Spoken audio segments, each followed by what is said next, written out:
ये आकाशवाणी का दिल्ली केंद्र है। कृपया हमारे अगले कार्यक्रम की प्रतीक्षा कीजिए। ये आकाशवाणी है। प्रस्तुत है देवभूमि उत्तराखंड की 4 धाम यात्रा पर आधारित ये रिपोर्ट।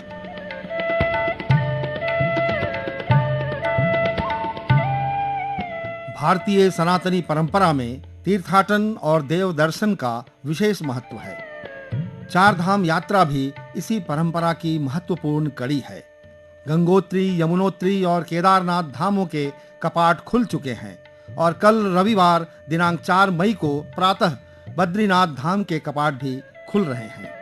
आकाशवाणी ने इस वर्ष इस भव्य यात्रा के व्यापक कवरेज की व्यवस्था की है और गंगोत्री, यमुनोत्री एवं केदारनाथ धामों के कपाट खुलने के अनुष्ठानों का आंखों देखा हाल सजीव श्रोताओं तक पहुंचाया है। कल प्रातः बद्रीनाथ धाम के कपाट खुलने के अनुष्ठान का भी आंखों देखा हाल हम सुनाएंगे। 4 धाम यात्रा के प्रति श्रद्धालुओं में अत्यधिक उत्साह दिखाई पड़ रहा है और देश के विभिन्न भागों से बड़ी संख्या में तीर्थयात्री यहां पधार रहे हैं।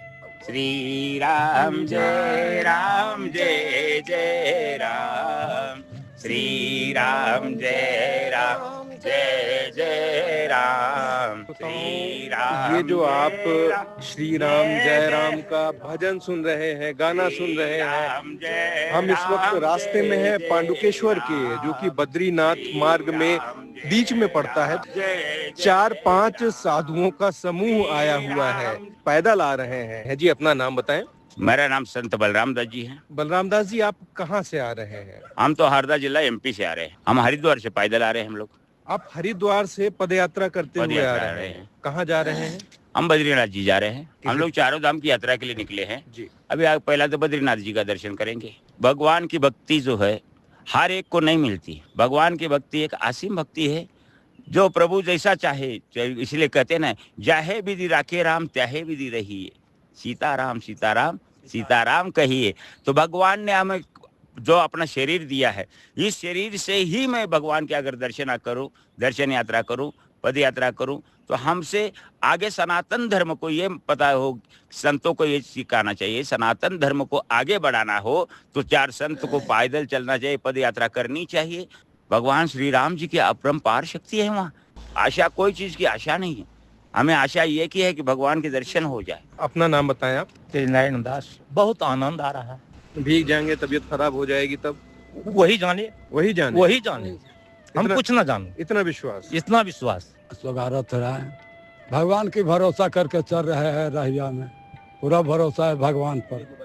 आगे का राम जाने। तो ये एक भाव है जो ऐसे मार्ग में बद्रीनाथ जैसे धाम में जाते हुए श्रद्धालुओं में हमको अक्सर देखने को मिल रहा है। यहाँ पर विदेशों से भी श्रद्धालुओं का आगमन हो रहा है।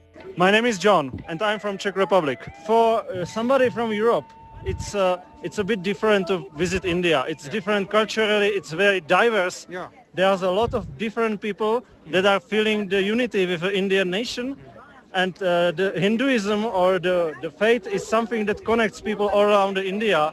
And one of these sacred places, Badrinath, but also all these places in Uttarakhand, they are very important for these people. And they are so important for that they are capable to find strength and time to travel through all the country to be here for the opening ceremony. It's an amazing piece of culture, religion and architecture in very beautiful landscape surrounded by high mountains in very high altitude. संपूर्ण उत्तराखंड माता गंगा और यमुना तथा केदार, शंकर और बद्री विशाल के जयकारों से गुंजायमान हो रहा है। इन 4 धामों पर मौजूद हमारे प्रसारक साथियों ने यात्रा प्रबंधकों, पुजारियों और श्रद्धालुओं से बात की। 4 धाम यात्रा प्रबंधन एवं नियंत्रण संगठन के मुख्य कार्यकारी अधिकारी मनमोहन सिंह जी इस वक्त हमारे साथ है। मनमोहन जी, ये बताइए कि जो यात्री हैं उनके रजिस्ट्रेशन की क्या व्यवस्था है? ट्रांजिट कैंप ऋषिकेश में हमने 24 काउंटर खोल रखे हैं और 8 काउंटर जो हैं आईएसबीटी पर है। इन सभी जगह रजिस्ट्रेशन की व्यवस्था है। इसके अलावा 25 मोबाइल टीम है जैसे कोई टीम बाहर से आती है, वो किसी धर्मशाला में किसी होटल में रुकी है और हमें ये सूचना मिलती है कि वहाँ पर वो रुके हुए हैं, तो मोबाइल टीम को वहाँ भेज देते हैं और ये दिखवा लेते हैं कि उन्होंने ऑनलाइन रजिस्ट्रेशन किया है या नहीं किया है। यहाँ ऑफलाइन रजिस्ट्रेशन हम उनका कर रहे हैं। ऑनलाइन जो रजिस्ट्रेशन है इसका वही पोर्टल है, उस पर हो रहा है और ये जिनसे नहीं हो पा रहा है वो लोग आ रहे हैं यहाँ पर। जिस तरह की सहायता उनको चाहिए रजिस्ट्रेशन के लिए वो प्रशासन कर रहा है। और गाड़ियों की क्या व्यवस्था है? गाड़ियों के ग्रीन कार्ड इत्यादि जो बन रहे हैं वो कैसे बन रहे हैं? यहाँ पर आरटीओ भी बैठे हुए हैं। जो भी गाड़ियाँ इनके बाहर से आती हैं वो ऋषिकेश तक इनको लाती हैं। यहाँ से जो चार धाम के लिए प्रस्थान होता है तो यहाँ की जो संयुक्त रोटेशन है वो गाड़ी उपलब्ध कराते हैं। उनकी चेकिंग जो है आरटीओ करता है, उनके पेपर चेक करता है। उनको ग्रीन कार्ड जब जारी होता है तब उन बसों में उनको रवाना किया जाता है। और किस तरह की व्यवस्थाएं यहाँ पर की गई हैं जो यात्री अन्य राज्यों से आ रहे हैं उनके लिए? अन्य राज्यों से जो लोग आ रहे हैं उनके रजिस्ट्रेशन के लिए हरिद्वार, ऋषिकेश ट्रांजिट कैंप, हरबटपुर और नया गांव में यहाँ पर ऑफलाइन रजिस्ट्रेशन उनका हो रहा है। और वो लोग जहाँ भी रुकना चाहते हैं, अपने पर्सनल धर्मशाला में रुकना चाहते हैं या होटल में रुकना चाहते हैं तो रुक सकते हैं। और यदि उनको वहाँ भी असुविधा होती, जैसे कुछ छुटपुट लोग आते हैं, तो यहाँ ट्रांजिट कैंप में भी उनके लिए खाने पीने की, रहने की और शौचालय की पूरी व्यवस्था की गई है। अच्छा, पिछली बार ये हुआ था कि हेल्थ चेकअप भी होगा, तो क्या उसकी भी व्यवस्था है? हाँ, वो यहाँ सीएमओ की टीम बैठी है और 24 आवर्स चल रही है, उनकी बराबर चेकिंग हो रही है। ये थे हमारे साथ चार धाम यात्रा प्रबंधन एवं नियंत्रण संगठन के मुख्य कार्यकारी अधिकारी मनमोहन सिंह। कल प्रातः केदारनाथ धाम के कपाट खुलने की शुभ बेला में हमारे सहयोगी श्री कृष्ण, अनिल चंदोला और अर्जुन रावत मंदिर परिसर में मौजूद थे। उन्होंने आज वापसी के मार्ग में अनेक श्रद्धालुओं से बात की और उनकी आत्मिक संतुष्टि और प्रसन्नता को महसूस किया। केदारनाथ धाम की यात्रा शुरू होने के बाद बड़ी संख्या में श्रद्धालु दर्शन के लिए केदारनाथ पहुंचे और वहां से श्रद्धालुओं के लौटने का सिलसिला भी शुरू हो गया है। हमारे साथ कुछ ऐसे यात्री हैं जिन्होंने पहले दिन बाबा केदार के दर्शन किए, तो उनसे जानते हैं उनका एक्सपीरियंस कैसा रहा। हम 3 लोग ग्रुप में आए हैं। मेरा नाम विकास है, मेरे 2 दोस्त हैं सुजीत एंड मनीष। हम लोग दिल्ली से आए हैं। 1 तारीख की मॉर्निंग में हम लोग यहाँ पर पहुंचे थे एंड हम लोगों ने पैदल ही यात्रा की थी। हमारा फर्स्ट टाइम एक्सपीरियंस था। जाते आते रास्ते में बहुत जगह हमें ऐसा लगा कि अब नहीं हो पाएगा, बट फिर बाबा की कृपा से हम लोग चलते चले गए। फाइनली जब बाबा के दर्शन करे हमने, जब मंदिर देखा तो सारी थकान दूर हो गई। देन मॉर्निंग में हम लोगों ने फिर बाबा के दर्शन किए, पूरी इनॉग्रेशन सेरेमनी देखी, हेलीकॉप्टर से होने वाली पुष्प वर्षा हम लोगों ने देखी। जो आनंद आया, लिटरली बड़ा अच्छा एक्सपीरियंस था। आज तक सिर्फ टीवी में देखा, बट फर्स्ट टाइम ऐसा था कि हम लोग सामने से भी उसको फील कर पा रहे थे एंड बहुत पॉजिटिव वाइब थी। व्यवस्था भी काफी अच्छी थी प्रशासन की। जय बाबा की। मेरा नाम सुजीत है और पूरी जर्नी हमने पैदल ही की। मंदिर इतना भव्य सजा हुआ था जिसको देखते ही मतलब अलग ही वाइब्स आ रही थी कि कहीं भी आपको पहुंचना है, मतलब कितनी भी थकान हो गई, कुछ भी हो गया, पर आपको पहुंचना है मंदिर ही, उससे पहले नहीं रुकना है। सुबह सुबह दर्शन किए बाबा के और पूरी थकान वहीं से उससे दूर हो गई और पूरी यात्रा सफल रही। बहुत अच्छा एक्सपीरियंस था। When destiny plays cards, so it's not in your hands. My name is Manish और ये मेरी पहली यात्रा है और जैसे जैसे चल रहे थे तो इट्स ऑलवेज लाइक कि बस हो गया, आप नहीं चल पाएंगे, अभी चलेंगे। But when you are surrounded with the good vibe, good aura, positive peoples, तो दे विल मोटिवेट यू कि चलो चलो इट्स विल हैपन, चले जाएंगे, पहुंच जाएंगे। देन धीरे धीरे करते करते हम पहुंचे और एक्चुअली बहुत ज़्यादा थकान हो गई। लास्ट के कुछ टाइम में ऐसा लगने लगा कि we can not move a single foot step.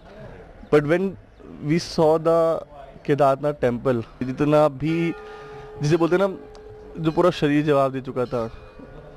Literally my eyes is full with the tears, आंखों से भर गए कि सच में लोग कहते हैं ना कि मंजिल से ज़्यादा सफ़र इम्पोर्टेंट होता है, तो इट्स ऑल अबाउट दैट। इतना सुंदर, इतना प्यारा मंदिर सजा हुआ था, बस I can't express the words, क्योंकि it's all about the feelings. मतलब I get the goosebumps कि जो चीज़ आज तक हमने रील्स में, टीवीज़ में देखते रहे, वो जेन्युइन तरीके से भगवान मेरे सामने खड़े हैं। जी, मेरा नाम धीरेन्द्र पटेल है और अभी तो हमने शुरू की है यात्रा। अभी केदारनाथ जाने के लिए हम यहाँ पर आए हैं दारी देवी मंदिर में। एक्साइटमेंट तो बहुत है क्योंकि फर्स्ट टाइम है। यात्रा व्यवस्था भाई साहब हर जगह अच्छी है, सुविधाएं बहुत हो गई है। मेरा नाम परिणीता कपूर है, मैं जम्मू कश्मीर से आई हूँ। अभी हम यहाँ आने से पहले हम लोग गंगोत्री धाम गए थे, जिस दिन वहाँ पे अक्षय तृतीया के दिन कपाट खुले थे, तो बहुत दिव्य वो दर्शन हुए। वहाँ पे मन बहुत आनंदित हुआ कि ऐसे लगा कि भगवान ने बहुत कृपा की जो हमें वहाँ पे अपने दरबार पे बुला लिया। देवप्रयाग के दर्शन किए। वहाँ से हम लोग अभी बद्रीधाम की यात्रा के लिए जा रहे हैं, तो वहाँ पे कल कपाट खुलेंगे, तो वहाँ पे ईश्वर की कृपा हुई तो वहाँ पे भी हम अवश्य दर्शन करेंगे। मेरा नाम नीरज सैनी है, यूपी जिला अमरोहा से रहने वाले हैं। केदारनाथ बाबा धाम गए थे, पैदल यात्रा की थी। बहुत अच्छा मौसम है, बर्फबारी भी अच्छी है काफ़ी, और दर्शन बहुत अच्छे हुए हैं हमारे। बद्रीनाथ धाम के कपाट कल खुलने हैं। मेरठ निवासी साक्षी जैन हैं और उनका पूरा परिवार भी उनके साथ इस यात्रा पर जा रहा है। पहली बार ही है ये हमारा बद्रीनाथ। तो मन में क्या भाव लेके आपका परिवार जा रहा है बद्रीनाथ धाम जी की यात्रा पर? एक्साइटमेंट है, खुशी है, ग्रेटफुलनेस है कि दर्शन मिलने वाले हमको। मैं राजेश पाटीदार, एमपी धार डिस्ट्रिक्ट से चार धाम यात्रा के लिए हम निकले हैं। हम 10 लोगों का फैमिली ग्रुप है। यमुनोत्री की यात्रा करने के बाद वहाँ से निकले और गंगोत्री यात्रा की, अब धारी देवी दर्शन किया और यहाँ से अब हम केदारनाथ के लिए जाएंगे, केदारनाथ से बद्री विशाल के लिए।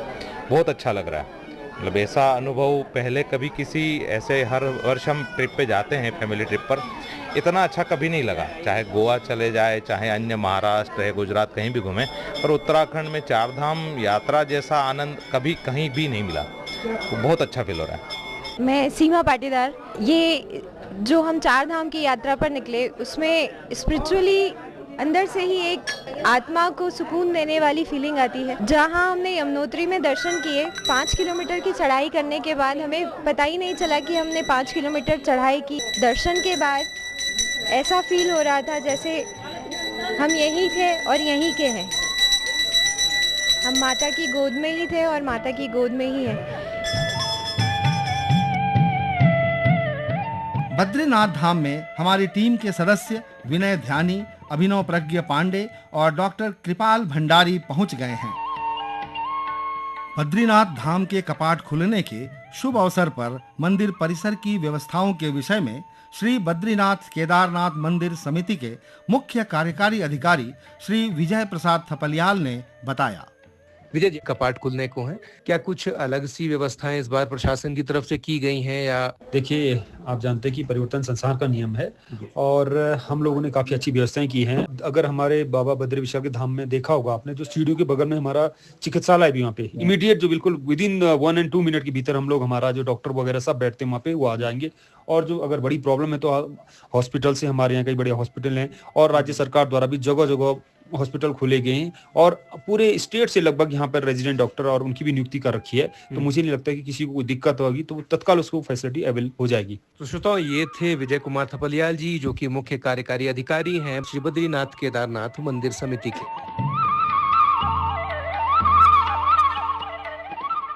अभी आप सुन रहे थे चार धाम यात्रा के संबंध में श्रद्धालुओं एवं वहां की व्यवस्थाओं पर आधारित आज की रिपोर्ट।